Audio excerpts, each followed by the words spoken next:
Everyone, welcome to commerce tutorial. मैं हूं आपकी अपनी होस्ट ज्योति। आज हम स्टार्ट करने जा रहे हैं +2 मैक्रो इकोनॉमिक्स का चैप्टर बैलेंस ऑफ पेमेंट। ये बैलेंस ऑफ पेमेंट होता क्या है? ये एक तरह की स्टेटमेंट होती है जिसमें हम फाइनेंशियल नेचर की सारी इकोनॉमिक ट्रांजैक्शंस को क्या करते हैं, रिकॉर्ड करते हैं। अब यहाँ पे हमारे पास दो वर्ड्स आ जाते हैं। सबसे पहले ये स्टेटमेंट ऑफ क्या होती है, अकाउंटिंग होती है। जो तो अकाउंट्स के स्टूडेंट्स हैं उनको तो पता है कि अकाउंटिंग स्टेटमेंट क्या होती है। वो सारी चीजें जिनको हम अकाउंट्स की फॉर्म में, अकाउंट्स हमारे कैसे मेंटेन होते हैं, इनका जो बनाने का सिस्टम होता है वो क्या होता है, double entry system. Double entry system क्या होता है कि हर एक ट्रांजैक्शन के दो इफेक्ट होते हैं। एक कौन सा इफेक्ट होता है, डेबिट इफेक्ट, एक कौन सा होता है, क्रेडिट इफेक्ट। इट मीन जब भी हम अकाउंट्स बनाएंगे, इसमें जो भी स्टेटमेंट बनाएंगे वो किस फॉर्म में होगी, और ये जो मेंटेन की जाती है किस फॉर्म में, टी की बनाई जाती है, टी फॉर्म में बनाई जाती है, जिसमें जो लेफ्ट हैंड साइड है उसको कौन सी साइड बोलते हैं, डेबिट साइड, और जो हमारी राइट हैंड साइड है उसको क्या बोलते हैं, क्रेडिट साइड। कुछ आइटम्स डेबिट साइड पे रिकॉर्ड होते हैं, कुछ आइटम्स जो होती है क्रेडिट साइड पे शो होती हैं। Showing all the monetary and economic transaction, इसमें सारी इकोनॉमिक ट्रांजैक्शन को क्या हम रिकॉर्ड करते हैं। अब ये इकोनॉमिक ट्रांजैक्शन कौन सी होती है, वो ट्रांजैक्शन जिसको हम मॉनेटरी फॉर्म में मेजर कर सकते हैं, सिर्फ उन्हीं ही ट्रांजैक्शन को हम किसमें शो कर सकते हैं, अकाउंटिंग की स्टेटमेंट में शो किया जा सकता है। और जिनको मॉनेटरी में नहीं रिफ्लेक्ट किया जाता है उनको अकाउंट्स में मेंटेन नहीं किया जाता। और with the rest of transaction with rest of the world during one fiscal year. और ये किसकी ट्रांजैक्शन शो करते हैं, हमारी कंट्री की, हमारी इकोनॉमी की ट्रांजैक्शन, मतलब इंडिया की transaction with the rest of the world, बाकी दूसरी कंट्री के साथ। हम अगर नॉर्मल में देखें तो रेस्ट ऑफ द वर्ल्ड हमारी क्या हो जाती है, हमारे लिए फॉरेन कंट्रीज बन जाती हैं। जैसे कि इनमें यूएसए भी आ जाता है, इसमें दुबई भी आ जाता है, इसमें चाइना भी आ सकता है, इसमें पाकिस्तान भी आ सकता है, with the rest of the country. हाँ, जो तो हमारी इकोनॉमी इंडिया के अंदर की ट्रांजैक्शन होगी वो बैलेंस ऑफ पेमेंट में हम रिकॉर्ड नहीं करेंगे। अब बैलेंस ऑफ पेमेंट के लिए हमारे इंडिया की ट्रांजैक्शन का फॉरेन कंट्री के साथ होना बहुत ज्यादा जरूरी है।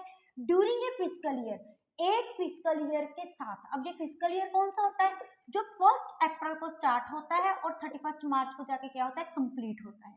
अब इकोनॉमिक ट्रांजैक्शन में ये तो हमें पता चल गया कि हम वो ट्रांजैक्शन जिनको मनी की फॉर्म में मेजर कर सकते हैं वो लेते हैं, लेकिन ये होती कौन कौन सी है, विजिबल ट्रेड।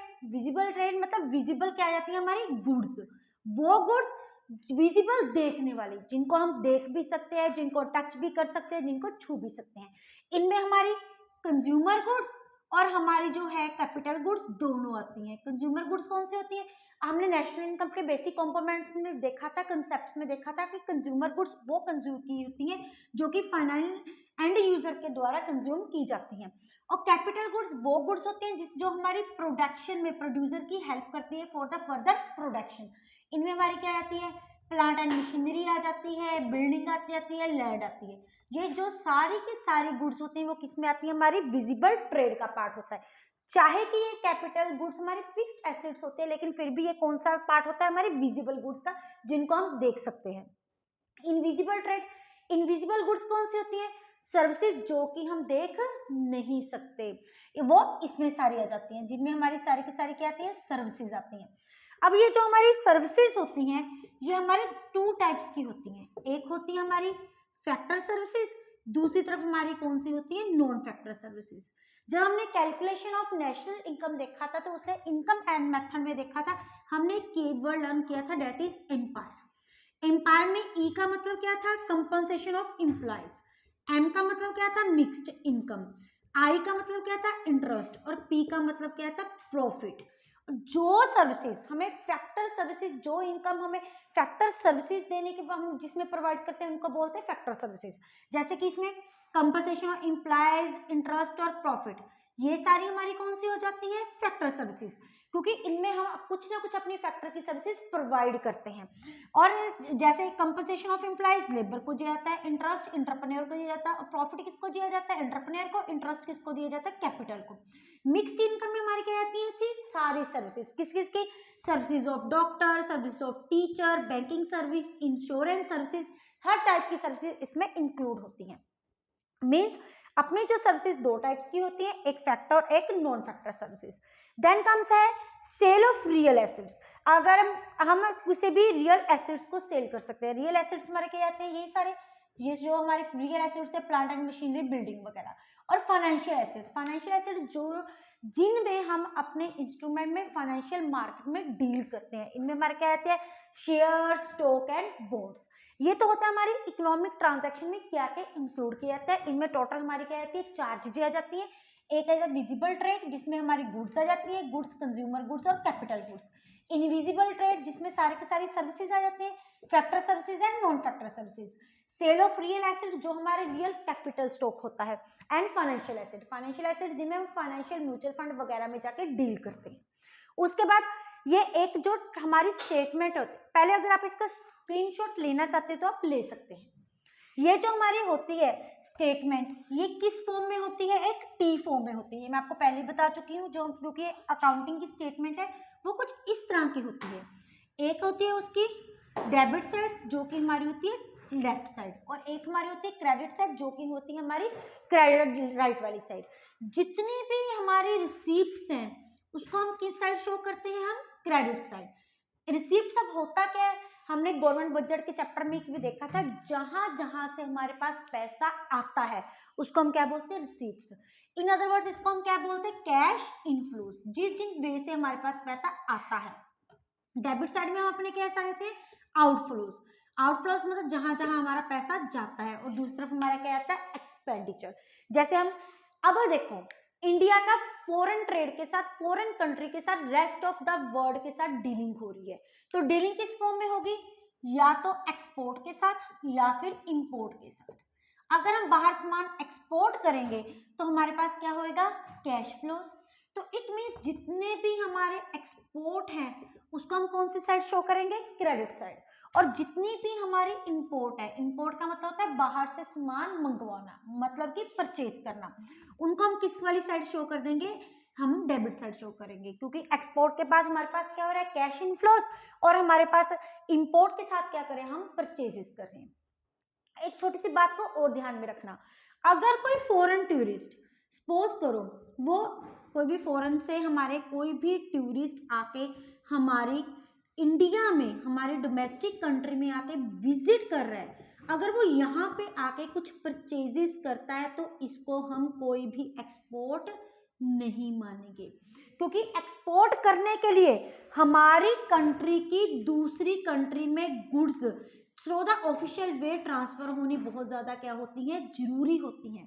ऐसे ही कोई हमारा डोमेस्टिक रेजिडेंट, अगर हमारे डोमेस्टिक कंट्री का कोई भी रेजिडेंट सपोज करो वो बाहर घूमने जा रहा है, जैसे कि राम है, वो कहाँ घूमने गया, यूएसए, तो वहां पे जाके उसने क्या किया है, परचेजेस की है, वहां पे जाके डायरेक्ट परचेजेस की हैं, तो इसको भी हम इंपोर्ट नहीं मानेंगे। एक्सपोर्ट और इंपोर्ट के लिए दो कंट्रीज का लीगली बाहर से सामान मंगवाना और यहाँ से सामान भेजना बहुत ज्यादा जरूरी है। अगर डायरेक्ट कोई भी पर्सन वहां से आके हमारी इंडिया में कुछ परचेजिंग कर रहा है, या फिर यहाँ से जाकर डायरेक्ट वहां पे कुछ परचेज कर रहा है, वो हमारी एक्सपोर्ट और इंपोर्ट का पार्ट नहीं होगा।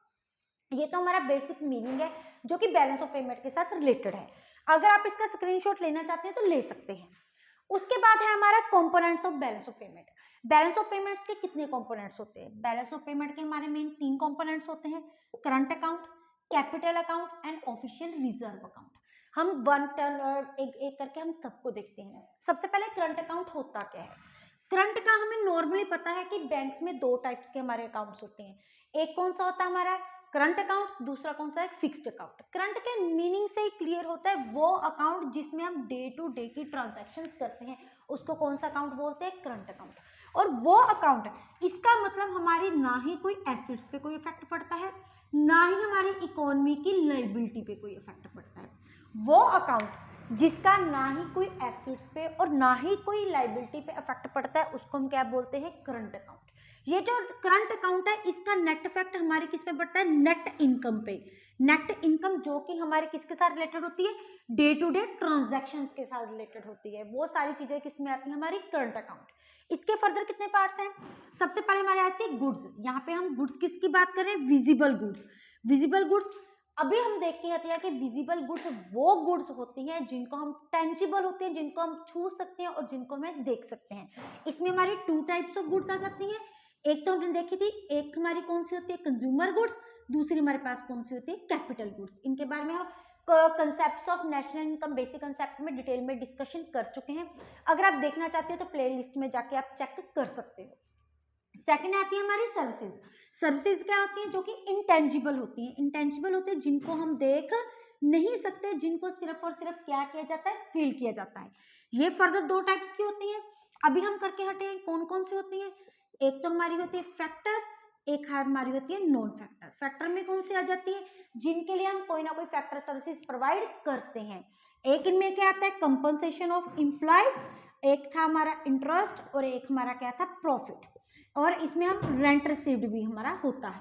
और नॉन फैक्टर सर्विसेज कौन सी होती है, जिनके लिए हम सिर्फ सर्विसेज प्रोवाइड करते हैं without the factor, that is services of teacher, आप टीचर के पास पढ़ने जाते हो, डॉक्टर, ट्रांसपोर्ट सर्विसेज, हमारी बैंकिंग सर्विसेज।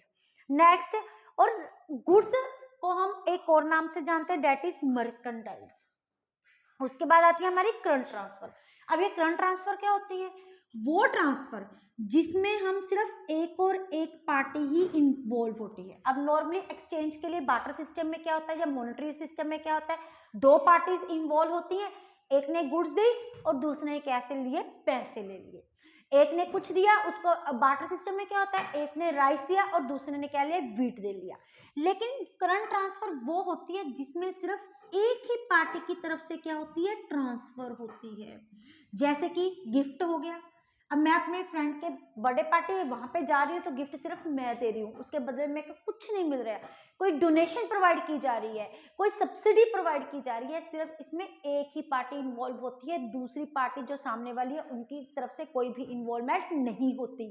तो इसको करंट ट्रांसफर को हम और क्या बोलते हैं, यूनिलेटरल ट्रांसफर। यूनिलेटरल मतलब ट्रांसफर जिसमें, यूनि मतलब वन, वो ट्रांसफर जिसमें सिर्फ और सिर्फ वन पार्टी क्या होती है, इन्वॉल्व होती है। अगर हम यहाँ पे देखें, हमने करंट अकाउंट का मेंटेनेंस करनी है तो इसमें क्या करेंगे, अब हमें ये पता लग गया डेबिट साइड पे हमने क्या शो करनी है, इंपोर्ट, और क्रेडिट साइड पे हमने क्या करनी है, एक्सपोर्ट। तो इधर वाली क्या जाएगी, export of goods. Debit side पे हमारे पास क्या आ जाएगी, import of visible goods. Then comes export of services. Debit side पे क्या आ जाएगी इसकी, इंपोर्ट ऑफ सर्विसेज। अब उसके बाद क्या आ जाएगी, अब हम जब बाहर से हमें मिल रही है गिफ्ट तो हमारे पास क्या है, पैसा आ रहा है। Unilateral transfer from foreign countries या फिर from the rest of world. और यहाँ पे क्या हो जाए हमारा, यूनिलेटरल ट्रांसफर या फिर करंट ट्रांसफर टू एब्रोड। इसमें क्या है, लॉजिकल वे से है, इसको कोई रटने की जरूरत नहीं है। इस तरफ से हमारी तरफ से पैसा बाहर जा रहा है तो क्या हो रहा है, आउटफ्लो हो रहा है। ये तो हमारे कंपोनेंट्स है जो किसके साथ रिलेटेड है, करंट अकाउंट के साथ रिलेटेड है। करंट अकाउंट के बाद हमारे पास क्या स्टार्ट हो जाता है, कैपिटल अकाउंट। अब ये कैपिटल अकाउंट क्या होता है, पहले हम इसकी वर्किंग को बाद में देखेंगे, पहले हम इसके कंपोनेंट्स को अच्छे से देखते हैं। फर्स्ट हमारे पास क्या आती है, जो कैपिटल अकाउंट है ये 2 टाइप्स का होता है। इसमें क्या लेते हैं, या तो हम बोरिंग्स कर सकते हैं या फिर हम क्या कर सकते हैं, इन्वेस्टमेंट कर सकते हैं। बोरिंग्स का दूसरी तरफ हम क्या बोल सकते हैं, लेंडिंग भी कर सकते हैं। एक होता है बोरो लेना, दूसरी तरफ होता है बोरो को देना। अब हम जब बाहर से बोरिंग करेंगे तो हमारे पास क्या आएगा, पैसा आएगा। तो क्रेडिट साइड को हम क्या शो करेंगे, बोरिंग्स। और डेबिट साइड पे क्या आ जाता है, लेंडिंग। लेंडिंग मतलब हम बाहर क्या कर रहे हैं, लेंड कर रहे हैं। इन्वेस्टमेंट, इन्वेस्टमेंट तो हम जानते हैं नॉर्मल वर्ड है, जो हम कहीं पे जाके इन्वेस्टमेंट कर रहे हैं। अगर फॉरेन कंट्रीज हमारे इंडिया में आके इन्वेस्टमेंट करेगी, रेस्ट कंट्री हमारी इंडिया में आके करेगी, तो हमारे पास क्या होगा, पैसा आएगा। तो यहाँ पे क्या आ जाएगा, investment from rest of world. इधर क्या आ जाएगा, investment to rest of world, क्योंकि इसमें क्या हमारी तरफ से पैसा बाहर जाएगा। अब ये बोरिंग्स है, बोरिंग्स पता है, पैसा उधार लेना from rest of the world, not from the Indian country, from the rest of the world. अब ये जो हमारी बोरिंग्स हैं ये 2 वे से हो सकती हैं। एक तो है हमारी commercial boring, external commercial borings. एक क्या होती है हमारी एक्सटर्नल असिस्टेंस बोरिंग। अब सबसे पहले कमर्शियल बोरिंग क्या होती है? कमर्शियल मतलब प्रॉफिट अर्न करना।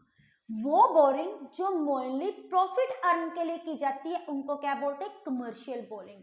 अब ये प्रॉफिट किस फॉर्म में होता है? ये हमारा होता है जो profit in the form of rate of interest की फॉर्म में। जब वो बोरिंग जिसमें रेट ऑफ इंटरेस्ट किस पे डिपेंड होता है? Upon the market forces. कौन से market forces? That is our demand and supply. उनको कौन से बोरिंग्स बोला जाता है? Commercial boring. लेकिन एक्सटर्नल असिस्टेंस का मतलब कुछ ना कुछ हेल्प करना, जिनका मेन मोटिव प्रॉफिट प्रोवाइड ना करना क्या होता है? हेल्प करना होता है। तो उस केस में जो हमारा रेट ऑफ इंटरेस्ट होता है वो क्या होता है? कंसेशनल। मतलब कुछ ना कुछ इसमें हमें क्या मिल जाती है?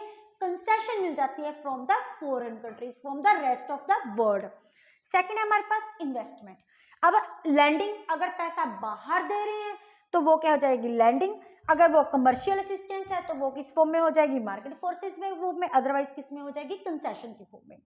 सेकंड हमारी क्या है? इन्वेस्टमेंट। इन्वेस्टमेंट क्या आता है? इन्वेस्टमेंट करना, किसी भी स्टॉक में पैसा लगाना, म्यूचुअल फंड में पैसा लगाना, जो हम इंडिया में लगाते हैं। लेकिन यहाँ पे हमारी इकोनॉमी इंडिया की बात नहीं हो रही, यहाँ पे किसकी बात हो रही है? Rest of the world, means foreign countries की बात हो रही है।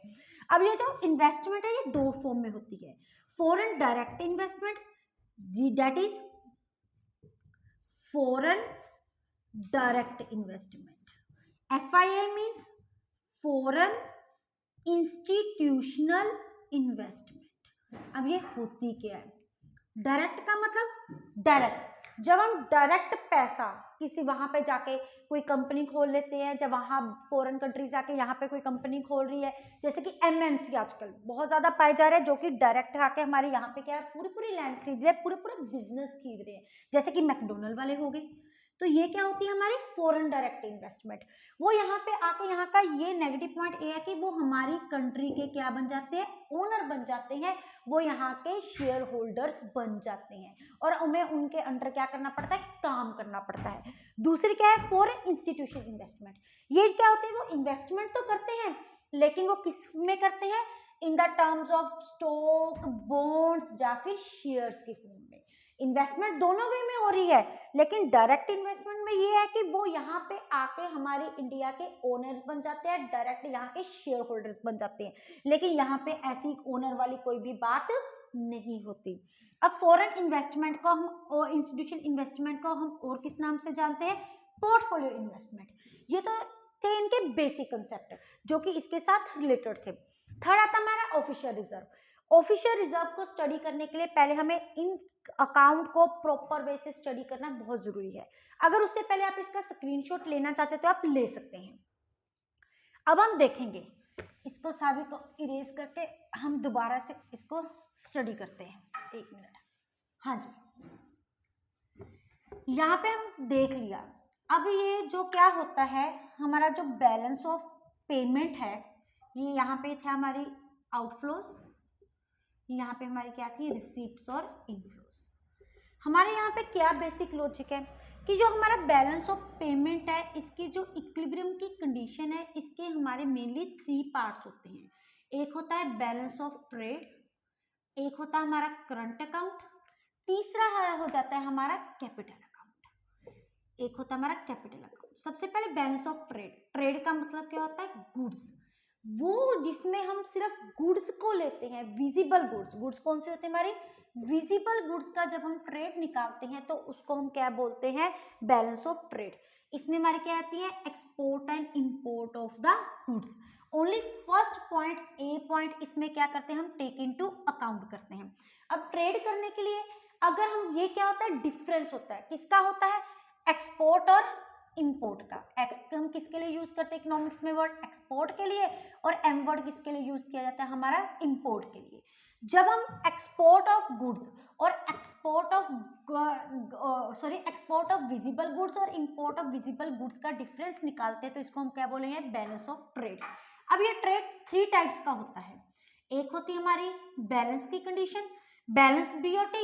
एक क्या होता है हमारा? Surplus BOT, that is balance of trade. एक हमारा क्या हो जाता है? Deficit BOT। बैलेंस मतलब जब बैलेंस की कंडीशन में होती है, मतलब जिस केस में एक्सपोर्ट किसके इक्वल हो जाते हैं, हमारे इंपोर्ट के इक्वल हो जाते हैं, जिनमें कोई भी डिफरेंस नहीं होता। सरप्लस का मतलब क्या होता है, प्रॉफिट। अब प्रॉफिट किस केस में होगा, जब हमारा एक्सपोर्ट ज्यादा होगा हमारी इंपोर्ट से, और ये किस में साइन में आएगा, हमारा पॉजिटिव साइन में, क्योंकि हमारी जो एक्सपोर्ट है वो किससे ज्यादा, इंपोर्ट में। वैसे भी जितनी भी हमारी एक्सपोर्ट है उसको हम किस साइन से डिनोट करते हैं, पॉजिटिव साइन से। जितनी हमारी इंपोर्ट होती है उसको किस साइन से डिनोट किया जाता है, नेगेटिव साइन से। दूसरी तरफ डेफिसिट का मतलब क्या होता है, लॉस। अब लॉस किस केस में होगा, जबकि हमारे एक्सपोर्ट कम होंगे इंपोर्ट से, और इसको हम किस साइन के साथ डिनोट करते हैं, नेगेटिव साइन के साथ। सेकंड हमारा क्या आता है, करंट अकाउंट का बैलेंस। बैलेंस निकालना करंट अकाउंट का, इसमें अब कौन कौन से इसके कंपोनेंट्स है, ए, बी और C. That is export of goods, export of services and unilateral transfer, जहाँ की हमने यहाँ सारा कुछ डिस्कस किया था। गुड्स जिसको मर्केंडाइल्स भी बोलते हैं, सर्विसेज भी बोलते हैं, और करंट ट्रांसफर भी बोलते हैं। ए प्लस बी प्लस सी, जब हम इन तीनों का निकालते हैं बैलेंस ऑफ पेमेंट, जब हम इनका बैलेंसिंग निकालते हैं तो इसको कौन सा अकाउंट बोलते हैं, करंट अकाउंट का बैलेंस। अब ये करंट अकाउंट, इसमें भी क्या आती है, एक्सपोर्ट माइनस इंपोर्ट, दोनों का कंपैरिजन होता है, क्योंकि इनका जब बैलेंस निकालेंगे एक पॉजिटिव साइड है एक नेगेटिव साइड है। हमारे लिए पॉजिटिव क्या है, जब बाहर से पैसा आ रहा है, दैट इज एक्सपोर्ट। जब बाहर से पैसा जा रहा है, that is known as to the import. Import बस आपको ये ध्यान में रखना है, हमने किस किस चीज का एक्सपोर्ट इंक्लूड करना है और किस किस चीज का इंपोर्ट इंक्लूड करना है। अब इसमें क्या आता है, ये भी 3 टाइप्स का होता है, current account balance, current account surplus और current account deficit. Balance same condition, जब एक्सपोर्ट और इंपोर्ट क्या होते हैं, इक्वल होते हैं। किन किन के इक्वल होते हैं, जो जो इनके क्या है, कंपोनेंट्स हैं, that is visible goods, services and unilateral transfer. उसके बाद क्या आता है, सरप्लस का मतलब सेम वे से हमारा जो सरप्लस प्रॉफिट होता है, जब x माइनस एम किस में होता है, पॉजिटिव में होता है, और export is more than import होता है, उसको हम क्या बोलते हैं, सरप्लस की कंडीशन। डेफिसिट की कंडीशन क्या होती है, जब x माइनस एम किस में होता है, नेगेटिव में होता है, और जो एक्सपोर्ट कम्स किससे होती है, हमारी इंपोर्ट से कम होता है, इसको हम बोलते हैं डेफिसिट। उसके बाद यहां तक हमारा हो जाता है करंट अकाउंट का पार्ट। उसके बाद क्या आती है हमारी कैपिटल अकाउंट। कैपिटल अकाउंट में क्या आती है, बोरिंग्स एंड लैंडिंग्स। अब इनका भी जो एक्सपोर्ट इंपोर्ट है, इनका भी बैलेंस निकाला जाता है, ये भी सेम वे। इनमें क्या आ जाती है हमारी डी और ई, क्योंकि इनके जो कंपोनेंट्स है वो कौन से है, डी और ई, जिनमें क्या आते हैं हमारी बोरिंग्स, लैंडिंग और इन्वेस्टमेंट। इन्वेस्टमेंट जहाँ तो हम बाहर कर रहे हैं, जहाँ हम बाहर से क्या हो रही है, रिसीव हो रही है। ये भी 2 टाइप्स की होती है, ये भी एक बैलेंस की कंडीशन होती है, कैपिटल अकाउंट बैलेंस, सरप्लस और डेफिसिट। ये भी 3 टाइप्स की होती है, सेम वे से जैसे कि ऊपर होती है। अब क्या होता है कि हमारे बैलेंस ऑफ पेमेंट का एक रूल है, वो क्या है कि जो हमारी इकोनॉमी का बैलेंस है वो हमेशा किस में रहना चाहिए, इक्विलिब्रियम की कंडीशन में रहना चाहिए। इक्विलिब्रियम की कंडीशन कौन सी होती है, जब हम पूरी बैलेंस की स्टेट में। बैलेंस की स्टेट कब है, जब हमारा एक्सपोर्ट किसके इक्वल होता है, इंपोर्ट के इक्वल होता है। अगर हमारी इकोनॉमी में दूसरी इम्बैलेंस डिसइक्विलिब्रियम की कंडीशन है। अब डिसइक्विलिब्रियम की कंडीशन कौन सी है, या तो वो है सरप्लस या फिर वो है डेफिसिट। तो उस कंडीशन को हमें किस में कन्वर्ट करना पड़ेगा, इक्विलिब्रियम के में कन्वर्ट करना पड़ेगा। ये इक्विलिब्रियम के में कन्वर्ट करने के लिए हमारी कौन हेल्प करता है, that is our official reserve account. उनका यहाँ पे मेन रोल होता है, जो कि इसके बाद क्या होता है, स्टार्ट होता है। जो ओवरऑल बैलेंस ऑफ पेमेंट है वो तीनों को प्लस करके आता है। हो सकता है ये नेगेटिव में हो, ये पॉजिटिव में हो, ये पॉजिटिव में हो, तो नेट इफेक्ट हमारा क्या आ जाएगा, सरप्लस में आ जाएगा। और ऑन द अदर हैंड ये भी हो सकता है कि ये पॉजिटिव में हो, ये दोनों नेगेटिव में हो, तो नेट इफेक्ट हमारा क्या आ जाएगा, माइनस में आ जाएगा। क्योंकि जो नेट इफेक्ट आएगा वो तो तीनों को प्लस करने के ही आएगा ना। जो तीनों का ये नेट इफेक्ट है ये किस में आना चाहिए, इक्विलिब्रियम में आना चाहिए। अगर इक्विलिब्रियम में नहीं है, अगर सरप्लस और डेफिसिट की कंडीशन है, तो यहाँ पे किसका रोल आता है, ऑफिशियल रिजर्व का। अब ये क्वेश्चन अराइज होता है कि ऑफिशियल रिजर्व होता क्या है। ऑफिशियल रिजर्व ये क्या होता है, आरबीआई का। आरबीआई के पास जितना भी फॉरेन एक्सचेंज रिजर्व होता है उसको क्या बोलते हैं, ऑफिशियल रिजर्व। बिकॉज आरबीआई जो होती है that is the custodian of foreign exchange reserve. किसी बैंक के पास, किसी पर्सन के पास फॉरेन एक्सचेंज रिजर्व नहीं होता, वो सिर्फ किसके पास होता है, आरबीआई के पास होता है। अगर सपोज करो हमारी इकोनॉमी में सरप्लस की कंडीशन है, मतलब पॉजिटिव है, हमारी इकोनॉमी में बहुत सारा पैसा है, तो क्या करना पड़ेगा, हमें वहां से पैसा निकालकर कहाँ पे डिपॉजिट कराना पड़ेगा, आरबीआई के पास डिपॉजिट कराना पड़ेगा। वहां पे जाके क्या करवाना पड़ेगा, डिपॉजिट कराना पड़ेगा। तो इसका मतलब जो हमारा फॉरेन एक्सचेंज रिजर्व क्या हो जाएगा, इंक्रीज हो जाएगा, लेकिन उसको बैलेंस ऑफ पेमेंट में से क्या करवाना पड़ेगा, माइनस करवाना पड़ेगा, क्योंकि वो बैलेंस ऑफ पेमेंट में तो वो माइनस हो गया। इसलिए जब भी सरप्लस की कंडीशन होती है ऑफिशियल हमारे बैलेंस ऑफ पेमेंट में क्या होता है, नेगेटिविटी, जिसके इफेक्ट से हमारा फॉरेन एक्सचेंज रिजर्व क्या होता है, इंक्रीज हो जाता है। हमारा जो पैसा है वो कहाँ पे जाके जमा हो जाता है, आरबीआई के पास जमा होता है। इसको एक छोटी सी एग्जांपल के साथ देखते हैं। सपोज करो,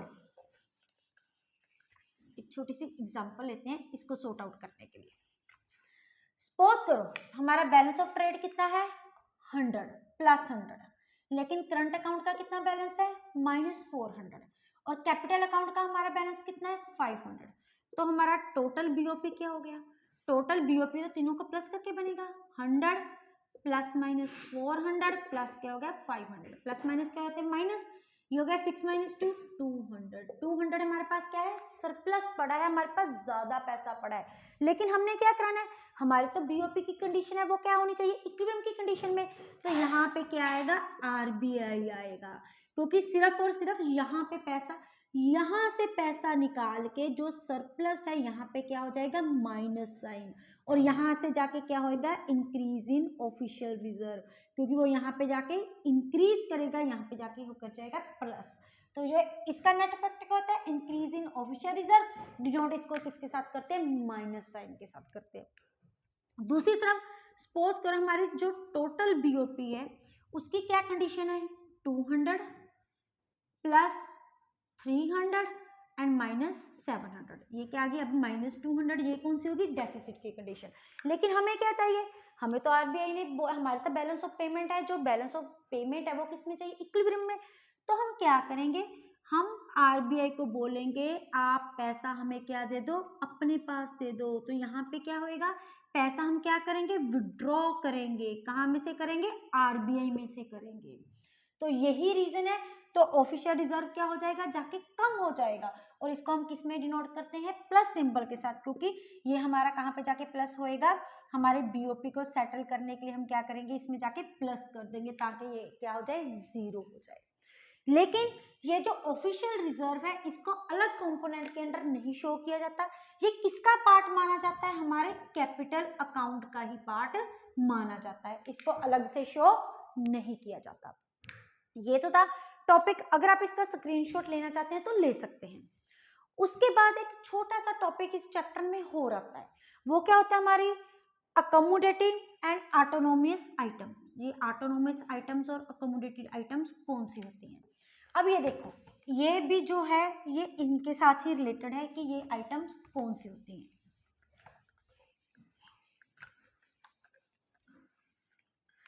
वो आइटम्स जो हमारे प्रॉफिट को अर्न करने की जाती है उनको हम क्या बोलते हैं, ऑटोनोमस आइटम।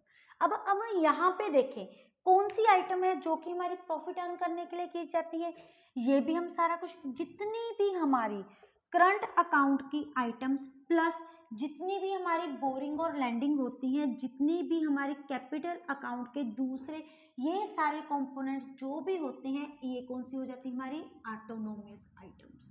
मेनली इसमें क्या आती है, ऑटोनोमस में हमारा करंट अकाउंट आ जाता है, क्योंकि जो हमारा करंट अकाउंट है, करंट अकाउंट का मेन मोटिव क्या होता है, प्रॉफिट अर्न करना। वो हमारी क्या शो करते हैं, net income, net earning capacity को शो करते हैं। लेकिन जो अकोमोडेटिंग आइटम होती है इसको हम क्या बोलते हैं, अकोमोडेटिंग। जो अकोमोडेटिंग आइटम्स होती हैं वो कौन सी होती हैं, जो कि फ्री फ्रॉम प्रॉफिट होती हैं, उनके साथ प्रॉफिट का कोई लेना देना नहीं होता, लेकिन वो किसके लिए की जाती है, हमारी इकोनॉमी को बैलेंस क्रिएट करने के लिए। अब इकोनॉमी को बैलेंस क्रिएट करने के लिए क्या होती है, जितने भी हमारे ऑफिशियल रिजर्व होते हैं। इनका पहले कोई भी रोल नहीं होता, इनका सिर्फ यही रोल होता है कि इन्होंने इकोनॉमी को किस में मेंटेन करना है, बैलेंस ऑफ पेमेंट हमारा स्टेबल होना चाहिए, इक्विलिब्रियम की कंडीशन में होना चाहिए। सेकंड क्या होती है, क्योंकि इनका हमारी प्रॉफिट के साथ कुछ भी लेना देना नहीं होता, तो इसका और कौन सा नाम होता है, बिलो द लाइन, मीन्स इनका कोई भी इफेक्ट बीओपी पे नहीं होता। लेकिन जो ऑटोनोमस आइटम्स होती हैं उनका सारा इफेक्ट होता है, उनके कारण ही हम प्रॉफिट अर्न करते हैं, तो इसके लिए क्या बोलते हैं, इसको अबव द लाइन बोलते हैं। लेकिन ये जो हमारी इकोनॉमी में डिसइक्विलिब्रियम की कंडीशन है, ये किसके साथ क्रिएट की जाती है, सरप्लस और डेफिसिट की, ये हमारी ऑटोनोमस आइटम की हेल्प से होती है। लेकिन जो हमारे रीस्टोर बैलेंस ऑफ पेमेंट, मतलब हमारे बैलेंस ऑफ पेमेंट को बैलेंस में क्रिएट करने के लिए जो हम आइटम यूज करते हैं उनको हम बोलते हैं अकोमोडेटिव आइटम। और इनमें क्या होते हैं, मूवमेंट ऑफ क्या होती है, हमारी गुड्स होती है, सर्विसेज होती है, सॉरी कैपिटल एसेट्स होते हैं, रियल एसेट्स होते हैं, हमारे फाइनेंशियल एसेट्स होते हैं। लेकिन यहाँ पे कुछ भी मूवमेंट्स ऑफ गुड्स नहीं होती। क्यों नहीं होती, क्योंकि ये तो हमारी इकोनॉमी को क्या बोलते हैं, स्टेबल करने के लिए कहती है। आल तो ये पार्ट हमारे सिलेबस का पार्ट नहीं है, लेकिन फिर भी यहाँ में से असर्शन, रीजनिंग, 1 मार्क्स या डिफरेंस इनमें पूछ सकते हैं, तो इसलिए ये आप इनको टेक इनटू अकाउंट करना चाहिए, मीनिंग तो इनको आपको देखना चाहिए। एक हमें बात इस चैप्टर में और ध्यान में रखनी चाहिए, जो हमारा करंट अकाउंट का डेबिट बैलेंस होता है वो हमारी कैपिटल अकाउंट का कौन सा बन जाता है, क्रेडिट बैलेंस। जो इसका डेफिसिट होता है वो हमारे कैपिटल अकाउंट का क्या बन जाता है, सरप्लस बन जाता है। अगर कोई चीज हम करंट अकाउंट को नेगेटिव साइन के साथ शो करते हैं, उनको हम कैपिटल अकाउंट के पॉजिटिव साइन के साथ शो करते हैं। अगर करंट अकाउंट में पॉजिटिव साइन है तो उसको कैपिटल अकाउंट में किसके साथ शो करेंगे, हमारे नेगेटिव पॉइंट के साथ शो करेंगे। बस यही हमारा चैप्टर था, बैलेंस ऑफ पेमेंट। इसके साथ ये खत्म होता है। वीडियो अच्छी लगे इसको लाइक करें, ज्यादा से ज्यादा शेयर करें, चैनल को सब्सक्राइब करना ना भूलें। अगर आपको आज के चैप्टर में कोई भी क्वेरी है तो आप कमेंट बॉक्स में एक मैसेज डाल सकते हैं। Thank you, have a